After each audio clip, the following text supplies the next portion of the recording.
The night the storm rolled over Willow Creek felt like the sky itself was ready to split open. Lightning crawled across the clouds like crackling veins, thunder shuddering through the wet pavement as if the world was trying to shake loose everything people tried so desperately to hold together. Inside the small, dimly lit art studio perched above the quiet town, Son Hale stood frozen, his hands trembling over a half-finished canvas, the rain hammering like tiny fists on the tall windows behind him. He didn't notice the storm. He barely noticed anything anymore. Not since life had cracked open beneath him, swallowing everything he once believed he could keep safe. And that was when she stepped into his life. Elena Carter, the woman who would pull him back from the edge without even knowing she was saving him. If you believe in kindness, healing, and second chances, take a moment to like, comment, share, and subscribe. It truly helps us bring more meaningful stories to you. In those early weeks, Son lived like a ghost, drifting through his own life. After losing his father unexpectedly and watching the family's small contracting business collapse like a house built on soaked cardboard, he felt the weight of responsibility pushing him beneath the surface. He had quit his college art program to help at home, but even that hadn't been enough. His mother had moved in with relatives, the house had been sold, and Son had ended up renting the tiny upstairs room of the old art studio. He hadn't painted in months. Each attempt felt like a lie, a mockery of the dreams he'd once chased. He felt hollow, as if grief had carved out everything warm inside him. Elena Carter, the studio owner, was the opposite of everything Son felt. She was color-wrapped in human form, a woman in her late 30s with soft eyes, paint always smudged on her hands, and laughter that seemed to ripple across a room like sunlight. She had faced her own losses, though Son didn't know the details. The framed newspaper article about her late husband told part of the story, and the quiet sadness in her smile told the rest. She never pressured Son to talk. She simply let him exist in her space, offering quiet presence on nights when silence felt like a crushing weight. But that stormy night, something shifted. Son stared at the unfinished painting, a chaotic mix of blue and black that looked more like a bruise than artwork, and felt something inside him snap. He stepped back, breathing sharply, his chest tightening as the storm outside raged louder. He could feel the panic rising, thick and suffocating, his vision blurred. His breath caught on tears he didn't even know were falling. He brushed a trembling hand across his face, smearing paint he didn't remember touching. That was when Elena appeared in the doorway, her silhouette outlined by the warm hallway light. She didn't rush forward or flood him with concerned questions.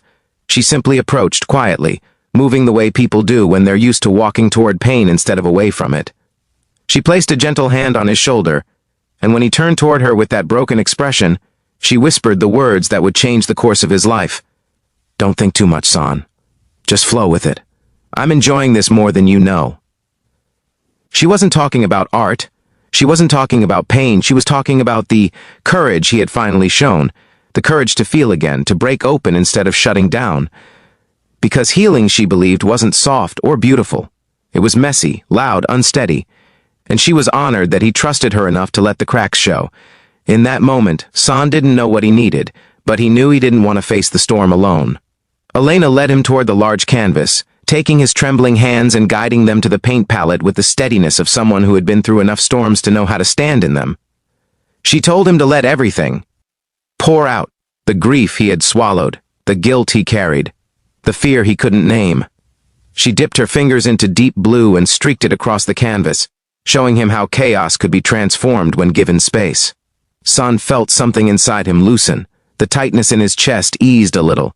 He dipped his fingers into crimson and dragged them across the wet paint, creating lines that looked like bleeding sunsets.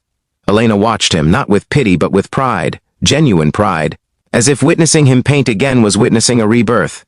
Days passed, then weeks.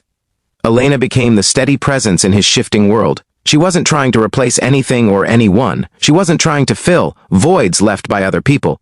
She simply offered what she could, gentle guidance, a warm place to land, a reminder that broken things weren't the end. Son found comfort in her stories, her laughter, her quiet sighs in the late evenings. She helped him rebuild routines, helped him breathe again through the thick fog of loss. Son began teaching small art classes at the studio, surprising himself with how natural it felt to help others create. People responded to him, to his vulnerability, his soft strength, the way he listened with his whole presence. He still had sad days, sometimes entire nights where grief clawed back into his chest, but Elena always found a way to ground him. Even if just with a cup of tea or a simple, "You made it through today." That matters. And slowly, the world widened. One evening in late autumn, Elena invited San to help prepare for the studio's annual art showcase. While organizing the submitted paintings, San found one wrapped in brown paper with his name on it. When he opened it, he froze. It was the painting from the stormy night, the one he had poured his soul into with trembling hands and tear-blurred vision. Elena had quietly preserved it, drying and framing it with careful attention. She walked toward him with a soft, knowing smile, brushing her fingers over the top of the frame. She said she wanted the world to see what healing looked like, raw, imperfect, but fiercely alive. San couldn't speak. The gesture hit him harder than any words ever could. At the showcase, people paused in front of his painting, drawn to the emotion that pulsed off the canvas. Some whispered about the storm imagery, others about the intensity of the colors, but one older man summed it up best. Whoever painted this must have survived something strong. Elena stood beside San as compliments flowed. But she didn't need to say anything. Her quiet pride was enough.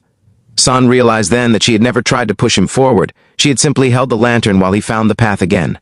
Their bond deepened in ways that defied labels.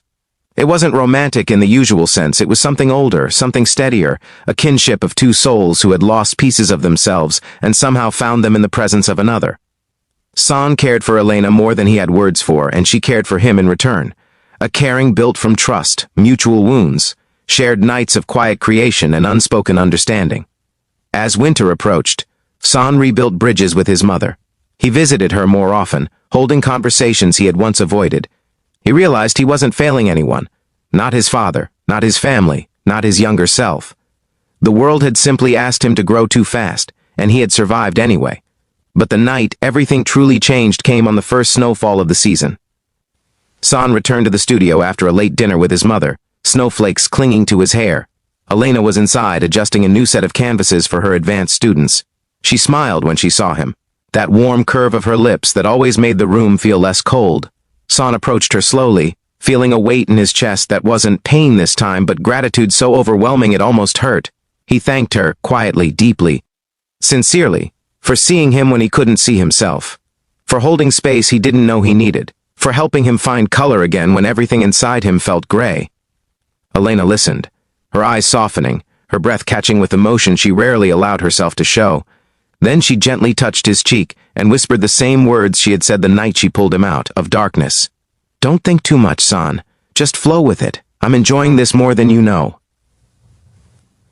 This time, the words were about life, about rebuilding, rediscovering, reconnecting. They were about trusting the process, embracing the unknown, allowing healing to be messy and beautiful and unfinished. San felt tears rise again, but they weren't tears of grief. They were tears of release, of understanding, of finally being able to breathe without guilt weighting down every exhale. He didn't need to be fixed, he just needed to be seen, and Elena had given him that gift without asking for anything in return. The snow fell heavier outside, the studio lights glowing warm against the winter night.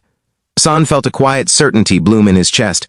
That healing wasn't a single moment, but 100 small choices. And he was finally making the right ones. If this story touched your heart, please like, comment, and subscribe. Your support truly helps keep this channel alive and growing. Before the ending, please comment below. Healing begins with one person who believes in you. San stood beside Elena at the window, watching the snow blur the world into soft white. For the first time in a long while, he felt like he wasn't standing alone in the storm. He was standing with someone who understood storms, someone who taught him they didn't last forever, someone who reminded him that broken doesn't mean ruined. It means rebuilding is still possible. And as the snow continued to fall, San realized that life, like art, was never finished, only evolving stroke by stroke, color by color, heart by heart.